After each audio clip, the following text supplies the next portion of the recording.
ಯತ್ನಾಳ್ ಅವರದ್ದು ರಾಜಕೀಯ ಹೇಳಿಕೆ ಇರಬಹುದು. ಆದರೆ ಈ ಒಂದು ಗೋಲ್ಡ್ ಸ್ಮಗ್ಲಿಂಗ್ ಪ್ರಕರಣದಲ್ಲಿ ಮೂರು ತನಿಖಾ ಸಂಸ್ಥೆಗಳು ತನಿಖೆಯನ್ನ ಮಾಡ್ತಾ ಇದೆ. ಡಿಆರ್ಐ, ಸಿಬಿಐ, ಇಡಿ. ಈ ತನಿಖೆಯ ಹಂತದಲ್ಲಿ ಸಿಕ್ಕಿರುವ ಕೆಲ ಮಾಹಿತಿಯನ್ನ ಆಧರಿಸಿ ನೋಡೋದಾದ್ರೆ ಆ ಪ್ರಭಾವಿಗಳು, ಯಾರ ಬಗ್ಗೆ ರಾಜಕೀಯ ನಾಯಕರು ಇದೀಗ ಚರ್ಚೆ ಮಾಡ್ತಿದ್ದಾರೆ, ಆ ಪ್ರಭಾವಿಗಳು ಗೋಲ್ಡ್ ಸ್ಮಗ್ಲಿಂಗ್ ಕೇಸ್ನಲ್ಲಿ ಫಿಕ್ಸ್ ಆಗುವುದು ಬಹುತೇಕ ಖಚಿತ ಅಂತ ಹೇಳಲಾಗ್ತಾ ಇದೆ. ಪ್ರಭಾವಿ ಮಂತ್ರಿಗಳಿಗೆ ಇದೇ ಕಾರಣಕ್ಕೆ ಇದೀಗ ಭಯ ಶುರುವಾಗಿದೆ. ಎಲ್ಲಿ ತಮ್ಮ ಹೆಸರು ಬಹಿರಂಗವಾಗುತ್ತೋ ಅನ್ನೋ ಕಾರಣಕ್ಕೆ. ಇನ್ನು ತಮ್ಮ ಇನ್ವಾಲ್ವ್ಮೆಂಟ್ ಬಗ್ಗೆ, ಈ ಗೋಲ್ಡ್ ಸ್ಮಗ್ಲಿಂಗ್ ಪ್ರಕರಣದಲ್ಲಿ ತಾವು ಇದ್ದೇವೆ ಅನ್ನೋದ್ರ ಬಗ್ಗೆ ಡಿಆರ್ಐಗೆ ಮಾಹಿತಿ ಕೊಟ್ಟವರು ಯಾರು ಅನ್ನೋದ್ರ ಬಗ್ಗೆ ಈ ಮಿನಿಸ್ಟರ್ಸ್ ಇದೀಗ ಹುಡುಕಾಟವನ್ನು ಪ್ರಾರಂಭ ಮಾಡಿದ್ದಾರೆ.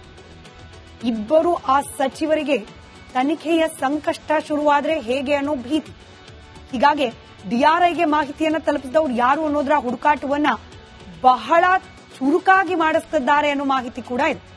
ಯಾರು ಡಿಆರ್ಐಗೆ ಹೇಳ್ಕೊಟ್ಟವರು? ರಾಜಕೀಯ ವ್ಯಕ್ತಿನ ಅಥವಾ ಬೇರೆ ಯಾರಾದ್ರೂನ? ನಮ್ಮ ಮೇಲೇನಾದ್ರೂ ವೈಯಕ್ತಿಕ ದ್ವೇಷಕ್ಕೆ ಹೀಗೆ ಮಾಡಿದ್ರ ಅಥವಾ ನಿಜಕ್ಕೂ ರನ್ಯಾನೇ ಏನಾದ್ರೂ ತನಿಖೆ ಸಂದರ್ಭದಲ್ಲಿ ಬಾಯ್ ಬಿಟ್ರ? ಈ ರೀತಿ ಅನೇಕ ಆಯಾಮದಲ್ಲಿ ಚಿಂತೆಗೊಳಗಾಗಿದ್ದಾರೆ ಆ ಪ್ರಭಾವಿ ಸಚಿವರುಗಳು. ನಮ್ಮ ಬಗ್ಗೆ ಡಿಆರ್ಐ ವರೆಗೆ ಗೊತ್ತಾಗಿದ್ದು ಹೇಗೆ ಅನ್ನೋದೇ ಸದ್ಯಕ್ಕೆ ಈ ರಾಜಕಾರಣಿಗಳಿಗೆ ಚಿಂತೆ ಕಾರಣವಾಗಿರೋದು. ಸಚಿವರ ಪಾತ್ರ, ರಾಜಕೀಯ ಮುಖಂಡರ ಪಾತ್ರ ಇಲ್ಲವೇ ಇಲ್ಲ. ಪಾರದರ್ಶಕವಾಗಿ ತನಿಖೆ ಆಗ್ತಾ ಇದೆ, ಯಾರ ಹೆಸರಿದ್ರೂ ಕೂಡ ಬಹಿರಂಗವಾಗುತ್ತೆ ಅನ್ನೋ ಮೀಡಿಯಾ ಸ್ಟೇಟ್ಮೆಂಟ್ಗಳನ್ನ ಕೊಡ್ತಿರುವವರೇ ತೆರೆಮರೆಯಲ್ಲಿ ಯಾರು ಹೆಸರನ್ನ ಲೀಕ್ ಮಾಡಿದ್ದು ಡಿಆರ್ಐ ಅಧಿಕಾರಿಗಳಿಗೆ ಅಂತ ಹೇಳಿ ಹುಡುಕಾಟ ಮಾಡೋ ಕೆಲಸವನ್ನ ಮಾಡ್ತಿದ್ದಾರೆ. ಮಾಹಿತಿ ಕೊಟ್ಟವರ ಪೂರ್ವಾಪರವನ್ನ ತಿಳಿಯೋಕೆ ಶತ ಪ್ರಯತ್ನ ಮಾಡ್ತಿದ್ದಾರೆ. ಸಿಗತ್ತಾ?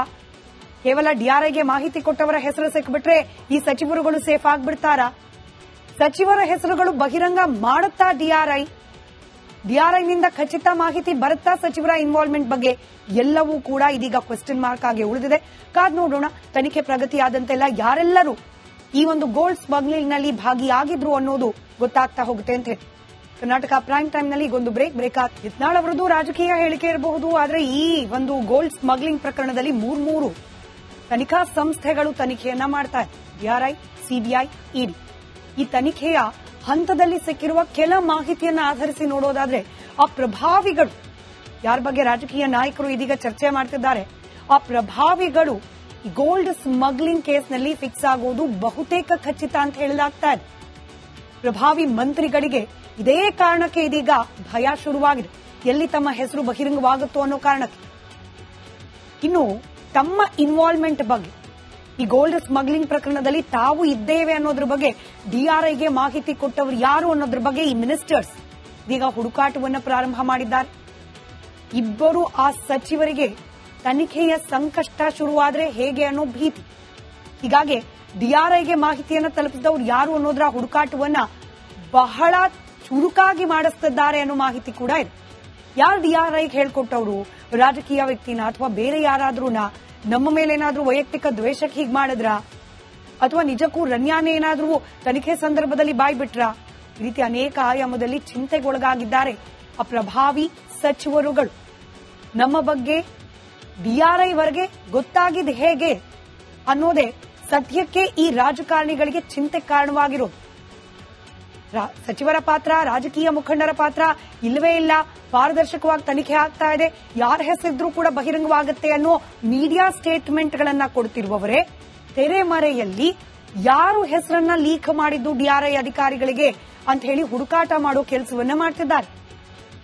ಮಾಹಿತಿ ಕೊಟ್ಟವರ ಪೂರ್ವಾಪರವನ್ನ ತಿಳಿಯೋಕೆ ಶತ ಪ್ರಯತ್ನ ಮಾಡ್ತಿದ್ದಾರೆ. ಸಿಗತ್ತಾ? ಕೇವಲ ಡಿಆರ್ಐಗೆ ಮಾಹಿತಿ ಕೊಟ್ಟವರ ಹೆಸರು ಸಿಕ್ಬಿಟ್ರೆ ಈ ಸಚಿವರುಗಳು ಸೇಫ್ ಆಗ್ಬಿಡ್ತಾರಾ? ಸಚಿವರ ಹೆಸರುಗಳು ಬಹಿರಂಗ ಮಾಡುತ್ತಾ ಡಿಆರ್ಐನಿಂದ ಖಚಿತ ಮಾಹಿತಿ ಬರುತ್ತಾ ಸಚಿವರ ಇನ್ವಾಲ್ವ್ಮೆಂಟ್ ಬಗ್ಗೆ? ಎಲ್ಲವೂ ಕೂಡ ಇದೀಗ ಕ್ವೆಶ್ಚನ್ ಮಾರ್ಕ್ ಆಗಿ ಉಳಿದಿದೆ. ಕಾದ್ ನೋಡೋಣ. ತನಿಖೆ ಪ್ರಗತಿಯಾದಂತೆಲ್ಲ ಯಾರೆಲ್ಲರೂ ಈ ಒಂದು ಗೋಲ್ಡ್ ಸ್ಮಗ್ಲಿಂಗ್ನಲ್ಲಿ ಭಾಗಿಯಾಗಿದ್ರು ಅನ್ನೋದು ಗೊತ್ತಾಗ್ತಾ ಹೋಗುತ್ತೆ ಅಂತ ಹೇಳಿ. ಕರ್ನಾಟಕ ಪ್ರೈಮ್ ಟೈಮ್ನಲ್ಲಿ ಈಗೊಂದು ಬ್ರೇಕ್ ಆಗಿ ಯತ್ನಾಳ್ ಅವರದ್ದು ರಾಜಕೀಯ ಹೇಳಿಕೆ ಇರಬಹುದು. ಆದರೆ ಈ ಒಂದು ಗೋಲ್ಡ್ ಸ್ಮಗ್ಲಿಂಗ್ ಪ್ರಕರಣದಲ್ಲಿ ಮೂರು ತನಿಖಾ ಸಂಸ್ಥೆಗಳು ತನಿಖೆಯನ್ನ ಮಾಡ್ತಾ ಇದೆ. ಡಿಆರ್ಐ, ಸಿಬಿಐ, ಇಡಿ. ಈ ತನಿಖೆಯ ಹಂತದಲ್ಲಿ ಸಿಕ್ಕಿರುವ ಕೆಲ ಮಾಹಿತಿಯನ್ನ ಆಧರಿಸಿ ನೋಡೋದಾದ್ರೆ ಆ ಪ್ರಭಾವಿಗಳು, ಯಾರ ಬಗ್ಗೆ ರಾಜಕೀಯ ನಾಯಕರು ಇದೀಗ ಚರ್ಚೆ ಮಾಡ್ತಿದ್ದಾರೆ, ಆ ಪ್ರಭಾವಿಗಳು ಗೋಲ್ಡ್ ಸ್ಮಗ್ಲಿಂಗ್ ಕೇಸ್ನಲ್ಲಿ ಫಿಕ್ಸ್ ಆಗುವುದು ಬಹುತೇಕ ಖಚಿತ ಅಂತ ಹೇಳಲಾಗ್ತಾ ಇದೆ. ಪ್ರಭಾವಿ ಮಂತ್ರಿಗಳಿಗೆ ಇದೇ ಕಾರಣಕ್ಕೆ ಇದೀಗ ಭಯ ಶುರುವಾಗಿದೆ. ಎಲ್ಲಿ ತಮ್ಮ ಹೆಸರು ಬಹಿರಂಗವಾಗುತ್ತೋ ಅನ್ನೋ ಕಾರಣಕ್ಕೆ. ಇನ್ನು ತಮ್ಮ ಇನ್ವಾಲ್ವ್ಮೆಂಟ್ ಬಗ್ಗೆ, ಈ ಗೋಲ್ಡ್ ಸ್ಮಗ್ಲಿಂಗ್ ಪ್ರಕರಣದಲ್ಲಿ ತಾವು ಇದ್ದೇವೆ ಅನ್ನೋದ್ರ ಬಗ್ಗೆ ಡಿಆರ್ಐಗೆ ಮಾಹಿತಿ ಕೊಟ್ಟವರು ಯಾರು ಅನ್ನೋದ್ರ ಬಗ್ಗೆ ಈ ಮಿನಿಸ್ಟರ್ಸ್ ಇದೀಗ ಹುಡುಕಾಟವನ್ನು ಪ್ರಾರಂಭ ಮಾಡಿದ್ದಾರೆ. ಇಬ್ಬರು ಆ ಸಚಿವರಿಗೆ ತನಿಖೆಯ ಸಂಕಷ್ಟ ಶುರುವಾದ್ರೆ ಹೇಗೆ ಅನ್ನೋ ಭೀತಿ. ಹೀಗಾಗಿ ಡಿಆರ್ಐಗೆ ಮಾಹಿತಿಯನ್ನು ತಲುಪಿಸಿದವರು ಯಾರು ಅನ್ನೋದ್ರ ಹುಡುಕಾಟವನ್ನ ಬಹಳ ಚುರುಕಾಗಿ ಮಾಡಿಸ್ತಿದ್ದಾರೆ ಅನ್ನೋ ಮಾಹಿತಿ ಕೂಡ ಇದೆ. ಯಾರು ಡಿಆರ್ಐಗೆ ಹೇಳ್ಕೊಟ್ಟವರು? ರಾಜಕೀಯ ವ್ಯಕ್ತಿನ ಅಥವಾ ಬೇರೆ ಯಾರಾದ್ರೂನ? ನಮ್ಮ ಮೇಲೇನಾದ್ರೂ ವೈಯಕ್ತಿಕ ದ್ವೇಷಕ್ಕೆ ಹೀಗೆ ಮಾಡಿದ್ರ ಅಥವಾ ನಿಜಕ್ಕೂ ರನ್ಯಾನೇ ಏನಾದ್ರೂ ತನಿಖೆ ಸಂದರ್ಭದಲ್ಲಿ ಬಾಯ್ ಬಿಟ್ರ? ಈ ರೀತಿ ಅನೇಕ ಆಯಾಮದಲ್ಲಿ ಚಿಂತೆಗೊಳಗಾಗಿದ್ದಾರೆ ಆ ಪ್ರಭಾವಿ ಸಚಿವರುಗಳು. ನಮ್ಮ ಬಗ್ಗೆ ಡಿಆರ್ಐ ವರೆಗೆ ಗೊತ್ತಾಗಿದ್ದು ಹೇಗೆ ಅನ್ನೋದೇ ಸದ್ಯಕ್ಕೆ ಈ ರಾಜಕಾರಣಿಗಳಿಗೆ ಚಿಂತೆ ಕಾರಣವಾಗಿರೋದು. ಸಚಿವರ ಪಾತ್ರ, ರಾಜಕೀಯ ಮುಖಂಡರ ಪಾತ್ರ ಇಲ್ಲವೇ ಇಲ್ಲ, ಪಾರದರ್ಶಕವಾಗಿ ತನಿಖೆ ಆಗ್ತಾ ಇದೆ, ಯಾರ ಹೆಸರಿದ್ರೂ ಕೂಡ ಬಹಿರಂಗವಾಗುತ್ತೆ ಅನ್ನೋ ಮೀಡಿಯಾ ಸ್ಟೇಟ್ಮೆಂಟ್ಗಳನ್ನ ಕೊಡ್ತಿರುವವರೇ ತೆರೆಮರೆಯಲ್ಲಿ ಯಾರು ಹೆಸರನ್ನ ಲೀಕ್ ಮಾಡಿದ್ದು ಡಿಆರ್ಐ ಅಧಿಕಾರಿಗಳಿಗೆ ಅಂತ ಹೇಳಿ ಹುಡುಕಾಟ ಮಾಡೋ ಕೆಲಸವನ್ನ ಮಾಡ್ತಿದ್ದಾರೆ. ಮಾಹಿತಿ ಕೊಟ್ಟವರ ಪೂರ್ವಾಪರವನ್ನ ತಿಳಿಯೋಕೆ ಶತ ಪ್ರಯತ್ನ ಮಾಡ್ತಿದ್ದಾರೆ. ಸಿಗತ್ತಾ? ಕೇವಲ ಡಿಆರ್ಐಗೆ ಮಾಹಿತಿ ಕೊಟ್ಟವರ ಹೆಸರು ಸಿಕ್ಬಿಟ್ರೆ ಈ ಸಚಿವರುಗಳು ಸೇಫ್ ಆಗ್ಬಿಡ್ತಾರಾ? ಸಚಿವರ ಹೆಸರುಗಳು ಬಹಿರಂಗ ಮಾಡುತ್ತಾ ಡಿಆರ್ಐನಿಂದ ಖಚಿತ ಮಾಹಿತಿ ಬರುತ್ತಾ ಸಚಿವರ ಇನ್ವಾಲ್ವ್ಮೆಂಟ್ ಬಗ್ಗೆ? ಎಲ್ಲವೂ ಕೂಡ ಇದೀಗ ಕ್ವೆಶ್ಚನ್ ಮಾರ್ಕ್ ಆಗಿ ಉಳಿದಿದೆ. ಕಾದ್ ನೋಡೋಣ. ತನಿಖೆ ಪ್ರಗತಿಯಾದಂತೆಲ್ಲ ಯಾರೆಲ್ಲರೂ ಈ ಒಂದು ಗೋಲ್ಡ್ ಸ್ಮಗ್ಲಿಂಗ್ ನಲ್ಲಿ ಭಾಗಿಯಾಗಿದ್ರು ಅನ್ನೋದು ಗೊತ್ತಾಗ್ತಾ ಹೋಗುತ್ತೆ ಅಂತ ಹೇಳಿ ಕರ್ನಾಟಕ ಪ್ರೈಮ್ ಟೈಮ್ ನಲ್ಲಿ ಒಂದು ಬ್ರೇಕ್ ಯತ್ನಾಳ್ ಅವರದು ರಾಜಕೀಯ ಹೇಳಿಕೆ ಇರಬಹುದು, ಆದ್ರೆ ಈ ಒಂದು ಗೋಲ್ಡ್ ಸ್ಮಗ್ಲಿಂಗ್ ಪ್ರಕರಣದಲ್ಲಿ ಮೂರು ತನಿಖಾ ಸಂಸ್ಥೆಗಳು ತನಿಖೆಯನ್ನ ಮಾಡ್ತಾ ಇದೆ. ಡಿಆರ್ಐ, ಸಿಬಿಐ, ಇಡಿ. ಈ ತನಿಖೆಯ ಹಂತದಲ್ಲಿ ಸಿಕ್ಕಿರುವ ಕೆಲ ಮಾಹಿತಿಯನ್ನ ಆಧರಿಸಿ ನೋಡೋದಾದ್ರೆ ಆ ಪ್ರಭಾವಿಗಳು, ಯಾರ ಬಗ್ಗೆ ರಾಜಕೀಯ ನಾಯಕರು ಇದೀಗ ಚರ್ಚೆ ಮಾಡ್ತಿದ್ದಾರೆ, ಆ ಪ್ರಭಾವಿಗಳು ಈ ಗೋಲ್ಡ್ ಸ್ಮಗ್ಲಿಂಗ್ ಕೇಸ್ನಲ್ಲಿ ಫಿಕ್ಸ್ ಆಗುವುದು ಬಹುತೇಕ ಖಚಿತ ಅಂತ ಹೇಳಲಾಗ್ತಾ ಇದೆ. ಪ್ರಭಾವಿ ಮಂತ್ರಿಗಳಿಗೆ ಇದೇ ಕಾರಣಕ್ಕೆ ಇದೀಗ ಭಯ ಶುರುವಾಗಿದೆ, ಎಲ್ಲಿ ತಮ್ಮ ಹೆಸರು ಬಹಿರಂಗವಾಗುತ್ತೋ ಅನ್ನೋ ಕಾರಣಕ್ಕೆ. ಇನ್ನು ತಮ್ಮ ಇನ್ವಾಲ್ವ್ಮೆಂಟ್ ಬಗ್ಗೆ, ಈ ಗೋಲ್ಡ್ ಸ್ಮಗ್ಲಿಂಗ್ ಪ್ರಕರಣದಲ್ಲಿ ತಾವು ಇದ್ದೇವೆ ಅನ್ನೋದ್ರ ಬಗ್ಗೆ ಡಿಆರ್ಐಗೆ ಮಾಹಿತಿ ಕೊಟ್ಟವರು ಯಾರು ಅನ್ನೋದ್ರ ಬಗ್ಗೆ ಈ ಮಿನಿಸ್ಟರ್ಸ್ ಇದೀಗ ಹುಡುಕಾಟವನ್ನು ಪ್ರಾರಂಭ ಮಾಡಿದ್ದಾರೆ.